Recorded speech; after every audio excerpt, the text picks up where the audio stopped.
Hey guys, welcome back. So today's video, we're gonna talk about it all. We're gonna talk about postpartum, we're gonna talk about mental, emotional, physical. We're talking about everything. Today's video is sponsored by Talkspace, and I will be sharing a little bit more about them with you guys in just a few minutes. If you have been around my channel for any amount of time here recently, then you know that last year, right about this time, almost to the day exactly, I delivered twin girls. You know, I haven't done like an actual postpartum update, I don't think, since they were just a few months old maybe. So what I wanted to do was one kind of final recap of the sort of whole year of postpartum recovery, mentally, emotionally, physically. Like, let's just chat about it, because there's some truths I think that need to be said.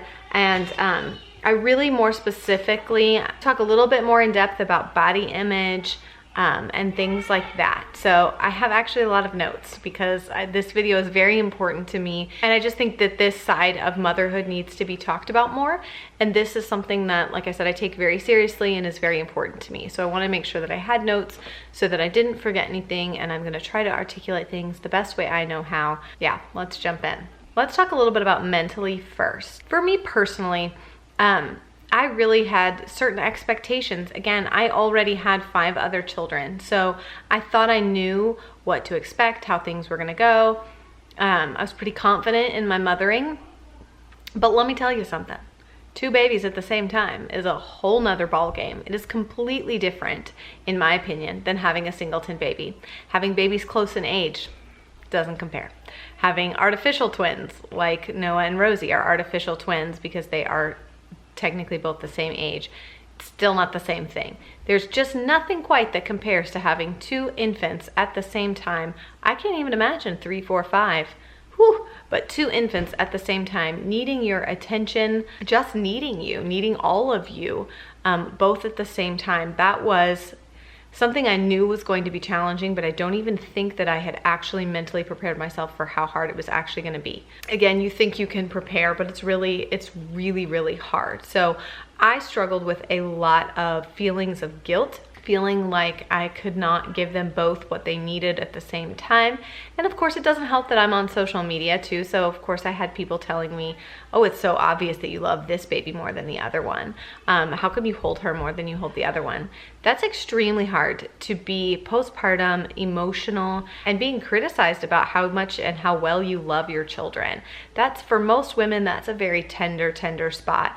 And so I know for me, I have a pretty thick skin when it comes to social media stuff, but I will admit those first few times that I got those messages, it stung a little bit, where I thought, oh my gosh, what if they're right? Even though in my heart of hearts I knew they weren't, I was just doing what I felt was best for each baby at the time. When you have a fussier baby, you hold the fussier baby more. It's just kind of the way it goes. When you have multiples, everything is survival. You just have to do what you need to do to survive. I don't feel as though this time I really struggled with any postpartum depression or really any baby blues necessarily. I think that because my pregnancy was so physically, mentally, and emotionally draining on me, that by the time they were out, even though it was very hard, I felt like I was just so glad to be of sounder mind and body. Their pregnancy was so very difficult that I felt like, okay, oh my gosh, I can actually think straight. It's like, if, again, having hyperemesis kind of puts you into this fog. So once they were delivered and I felt like I could kind of come out of the fog, even though I was still sore and I was tired and I was exhausted and all of these things, mentally, I could handle it a lot better than I did when I was pregnant. I could not handle hardly anything when I was pregnant.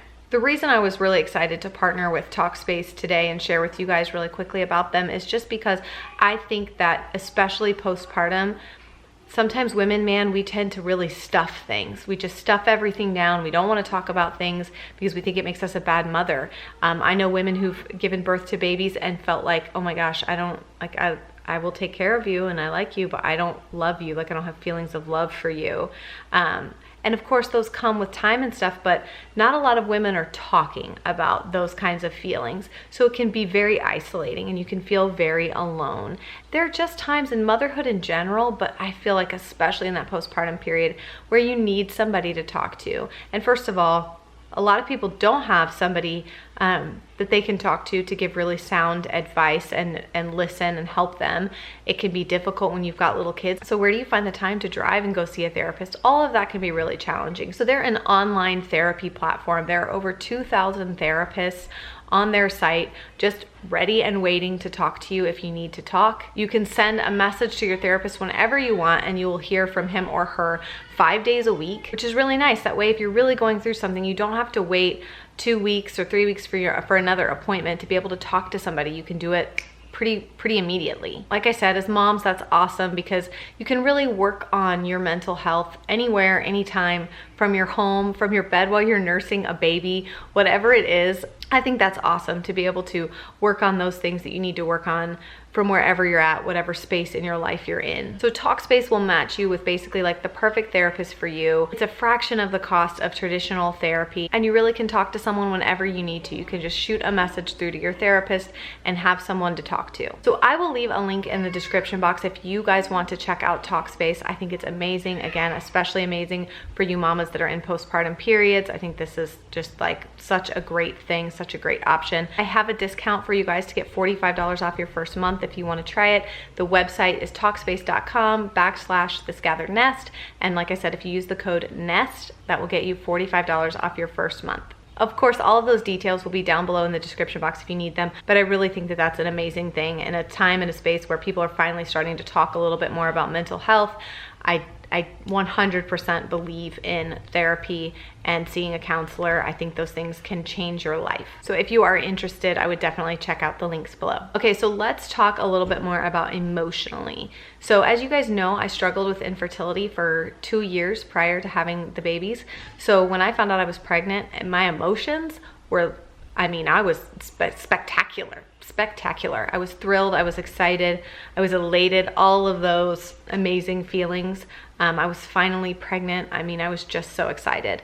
The hyperemesis hit and it brought me barreling down to an all-time low, the darkest hole I've ever been in my entire life. And that is the God's honest truth. As you guys know, I'm currently writing a book, and writing about these parts of my life have been very therapeutic for me, and also very, very hard. It makes some days, even in my current life, a little hard to deal with when I have to go back into that place, when I have to take myself back there and remember what that felt like, and how dark it really, really was. If that's something you're going through, I totally get that.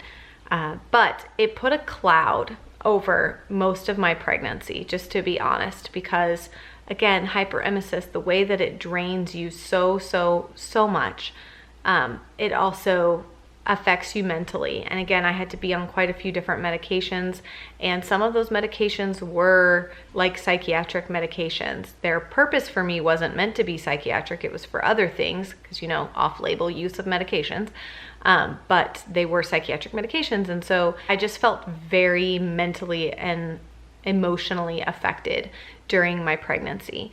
And so like I said, after they were born and I could really think straight again, emotionally, I was doing great. I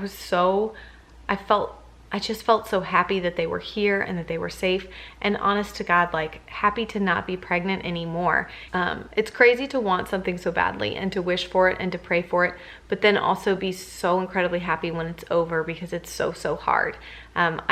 I don't have much else in life to equate those emotions to, other than what it's like to have a very, very difficult pregnancy, because you want the baby, you want to be pregnant so badly, you just wish it could be different. You just wish that you could be one of those happy pregnant women who just looks beautiful and feels great. And some people feel the best when they're pregnant. Like they'll tell you like they've never felt better than they do when they're pregnant, and I have no idea what that would feel like. No idea.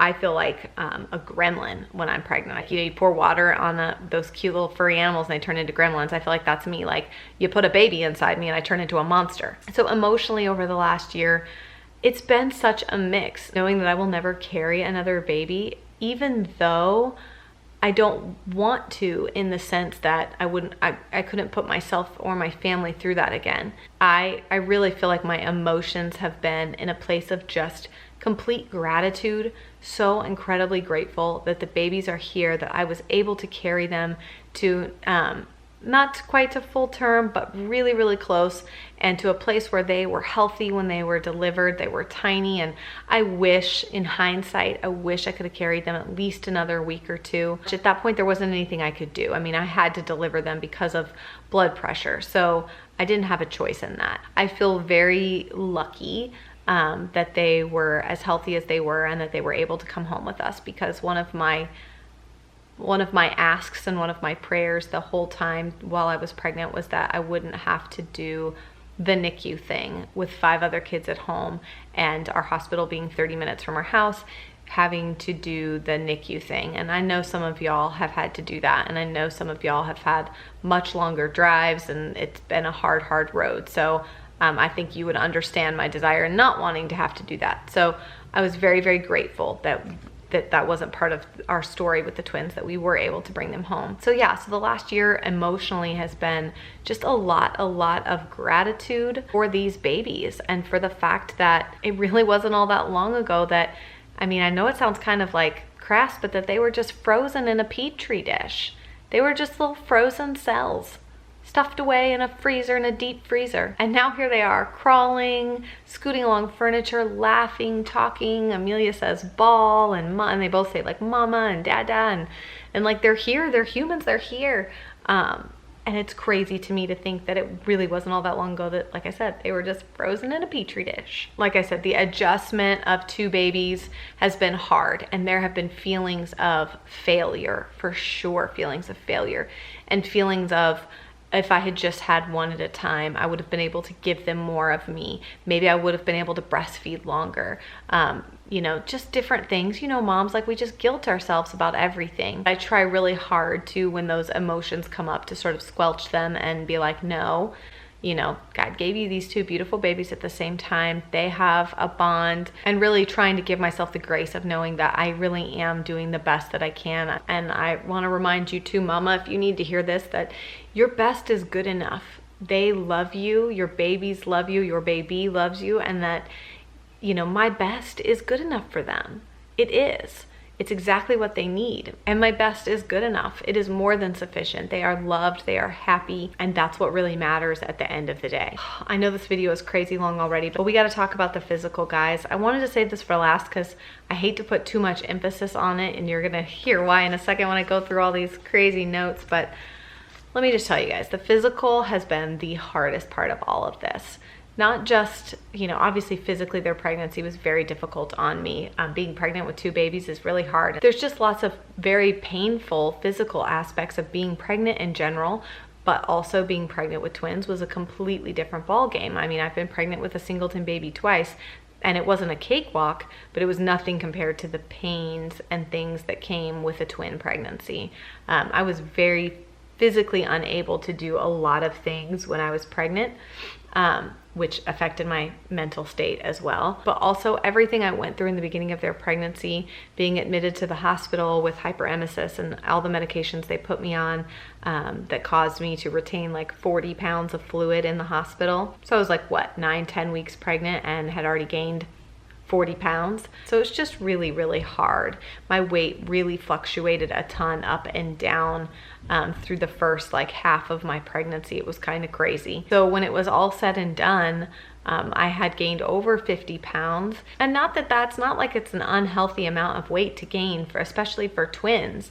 It's just that I felt it on my body. I felt it on every ounce of my body. I always joked that I felt like I was pregnant from the tips of my toes to the top of my head, every single part of my body, including things like, because of the steroids that I had to be on. If you've ever had to be on really high doses of steroids, you know that they cause you to gain fat in places, and different places than are normal for you to gain fat, right? So you can Google it and look at images. People on steroids will gain a lot of weight in their neck and chest, also in their backs, your stomach. There's just certain areas that steroids put weight on. And so that happened to me. But the problem is that once I started flushing them out of my system, and once I started losing some of that water retention, some of those places have never gone back to normal. I am a year postpartum we'll talk about weight loss in a second. Like, I'm still carrying extra fluid and stuff in my neck, so much so that people will often ask if my glands are swollen. It's not. It's just extra weight that like lives here now in my neck and on the back of my neck. I've talked about this before. I have what's called a buffalo hump. It's actually, like, the technical term is actually like a dorsosacral fat pad. I don't know which sounds worse, dorsosacral fat pad or buffalo hump. Either way, I don't like it. And it's basically this hump on the back of your neck that gets filled with fluid and steroids. It's very common with steroids. And it just sort of creates like a buffalo hump. And I have been so incredibly self-conscious about it. As I've lost the baby weight, I have waited and waited and waited for that thing to go away. I hate wearing my hair up unless I'm wearing like a collared shirt where you can't see it. I just feel very self-conscious about it when I wear a sports bra or anything that's like a halter. It pushes it up even more. Yeah, so my only choice at this point is to go see like a plastic surgeon and have it removed. I've sort of looked up what the options are. Some places will do it like just under local. They'll just put like a little bit of local anesthetic there and then they can remove it, and other places like make you go under and do like a full thing to like remove it. So I don't have like anything on the schedule yet to actually do that, but the other day I went to put something on and I was wearing my hair up and I put a tank top on and I walked by the mirror, and as I like looked to the side and I saw it, and I just thought like, okay, I'm a year postpartum. This is still here. I am going to do something about it. So I probably within the next few months will do something to help get that removed, because I don't want to go the rest of my life with a buffalo hump. It's funny because there's other things that I don't view that way, like stretch marks and stuff, you know, that come from having a baby, that I don't feel like, oh, I need to go have those removed. But this is different because this isn't from being pregnant. This is from medications that I had to take while pregnant. And it's different. And I just don't, I'm 33 years old. I don't want to go the rest of my life with this hump on the back of my neck. So anyways, that's a whole nother video. But so physically, like I said, I gained over 50 pounds when it was all said and done. I was retaining a ton of fluid. It was kind of crazy because the babies were born and they were like 5 and 4 pounds each. And I was like, really, ladies? Like, I was kind of hoping you were like 15 pounds each. But it was crazy because when they broke my water, Ivy had a ton of fluid, like a ton of fluid. The doctor said it was pretty much the most fluid she'd ever seen in one sack. So that could explain, they both, and when she broke Amelia's water, same thing, like tons and tons of fluid. So they both had a crazy amount of amniotic fluid. And I'm sure that was all. I was retaining so much fluid. It was just crazy sauce. Fluid everywhere. Now I don't like the word fluid. It's becoming like the word moist for me. I don't like to say it. I had fluid. Ugh. Anyways, so again, I've talked about this in some of my other postpartum updates. Initially, the first 2 weeks, I immediately lost like 30 pounds within the first 2 weeks. As I started sort of releasing all of that water and fluid, I lost like 30 pounds. But the last 20 pounds, y'all, those were like stubborn fat gains. I still think some of that was still like steroid weight. So those last 20 pounds have been a struggle to lose every single one of those pounds. When the babies were about 2 months old, I made the decision to go gluten-free. And I am about, I would say like 90% gluten-free. There are times that I'll eat a cookie or something like that. And because I don't have celiac, I've had a lot of people ask, I don't have celiac, I just have sort of a gluten intolerance. So it messes with my digestive system, it bloats me. I think a lot of people are that way. I don't have to be as careful in the sense that like if I eat something that has gluten, it's not going to make me sick like it will someone who actually has celiac or something, you know, a true gluten allergy. I just have an intolerance to it. So if I eat a lot of it, it will bloat me, it will constipate me, it will all of that kind of stuff. When the twins were about 2 months old, I did that was my first step. And then around January, I tried doing dairy free. I couldn't stick with that. I am not completely dairy free. However, I have made some switches. For example, coffee, I don't drink any kind of dairy products in my coffee. I only drink almond milk in my coffee, and when I order coffee out somewhere, almond milk. I don't eat cereal, so I don't use milk in cereal. I mean, the only really dairy that I eat is cheese. And I'm gonna be honest with you, really the only thing that I eat that's dairy these days is like pimento cheese. I love pimento cheese. So I eat that on these almond nut thin crackers. So they're crackers just made of almonds. Oh my God. I want some right now. So it's been a struggle. I have had to I've had to sort of fight and scrap and for every single pound lost. And I did not see my pre-pregnancy number on the scale until last week. The twins turned 1 this week. It took a full year for me to get back to see the same number on the scale. And I'm being specific about that because the number on the scale is what it was the first day I went into the doctor's office when they confirmed my pregnancy. I can tell you, the body itself is not the same.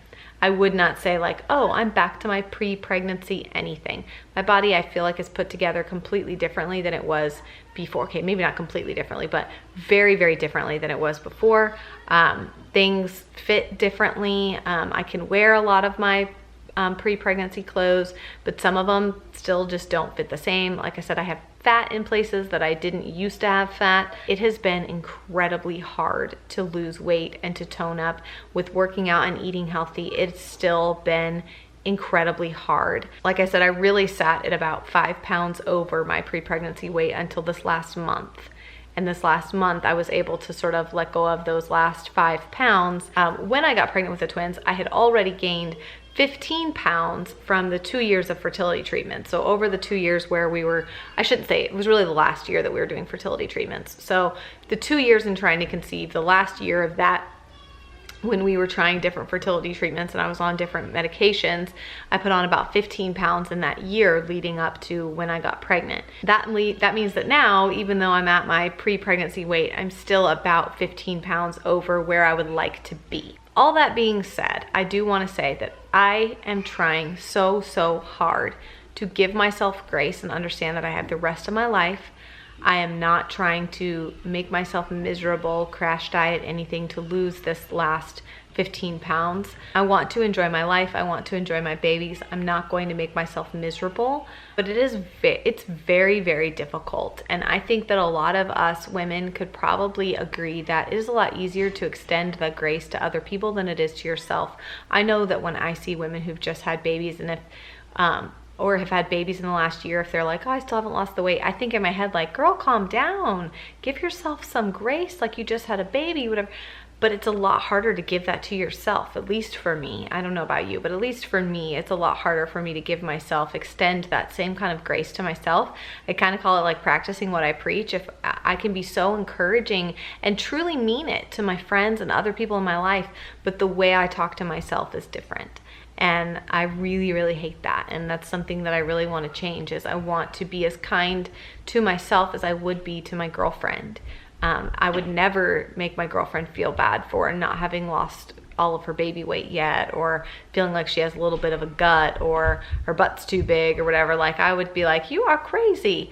But I don't extend that same grace to myself. So basically, I know how to eat healthy. I know how to work out. I know how to do all those things. But it's been more for me this last year about figuring out what to do when those things aren't really working, how to accept and love myself even without that. Even if I don't lose the last 15 pounds, I can still love myself. I can still give myself grace and be happy and all of that.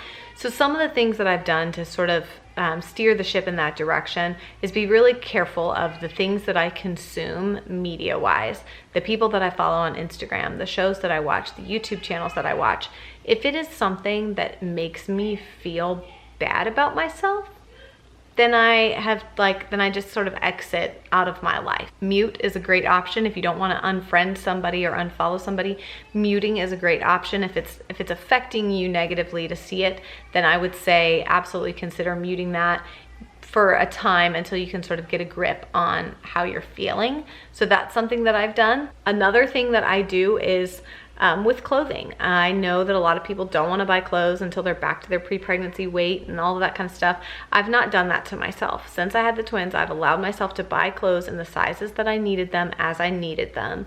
If budget for that is an issue, absolutely check out thrift shops, Poshmark, Goodwill, things like that, ThredUp. There's all kinds of options out there for less expensive stuff. Dressing the body I have, not the body I want, has been really important for me. I think that no matter your shape, there's absolutely more flattering ways to dress your body, and that's something I've been, like I said, working on, is figuring out, okay, well, what looks good on me at this size and with this shape? Like, what do I think not only just looks good on me, but I feel confident in? That's the major thing, is when I put on things I don't feel confident in, if I'm trying to squeeze myself into something that I know is just gonna make me feel like a busted can of biscuits, I'm gonna be miserable for the rest of the day, and I'm probably just gonna be like snacky and snappy with everybody around me. So trying to make sure that I'm dressing myself in a way that I feel confident and I feel comfortable has been really key in this postpartum period to sort of dealing with the body image issues. And then the last thing I wanna touch on is just being intentional about focusing on the things my body has done. Not what it looks like, not when I stand naked in front of the mirror and see all the stretch marks and the saggy skin and I feel like, whoa, Lord, sister, you look like you've been rode hard and hung up wet.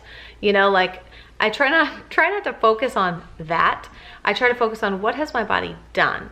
My body has grown for human beings from tiny, tiny cells into living, breathing, beautiful, beautiful children. My body has cradled and hugged and held and rocked babies. My body has flown around the world, eaten different foods in different cultures and countries, hugged people. It's scooped up my kids from all over the world.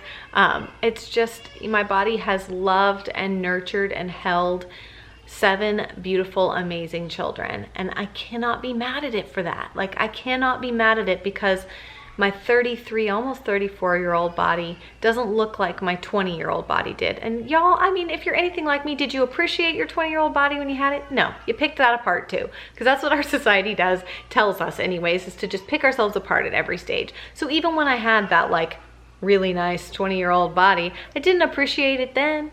So now I feel like I want to be thankful to my body for everything that it's done, be grateful for it, for all of the ways in which it has brought these amazing children into my life, things I've been able to do physically. I just want to be able to show gratitude and be thankful to my body for doing those things, instead of looking at it like, oh, you've failed me because you didn't snap back. Okay guys, I think this might be the longest video that has ever existed on my channel. I just really wanted to share my heart with you on all of these different topics, things we haven't talked about. Maybe something that I said resonated with you and you get it, you feel me, you know what this feels like. But 1 year postpartum, I can honestly say that I'm in a very good place mentally, emotionally, and physically. I feel good, I feel healthy. Am I where I would like to be eventually? No. But I'm happy here too. And I think that that's a really good place to be in, and I'm happy to be in it. So thank you guys so much for watching. I hope you enjoyed today's video. Be sure to give this video a thumbs up if you did. Subscribe to my channel if you're not already, and I will see you guys again very soon. Bye.